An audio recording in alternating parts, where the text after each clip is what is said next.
नमस्ते गरुडारूढे डोलासुरभयङ्करी सर्वपापहरे देवी महालक्ष्मी नमोऽस्तुते।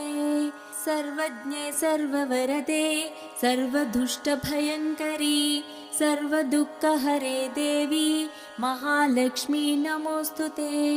सिद्धिबुद्धिप्रदे देवी भुक्तिमुक्तिप्रदायिनी मंत्रमूर्ति सदा देवी महालक्ष्मी नमोऽस्तुते। आद्यन्तरहिते देवी आदिशक्ति महेश्वरी योगज्ञे योगसम्भूते महालक्ष्मी नमोऽस्तुते।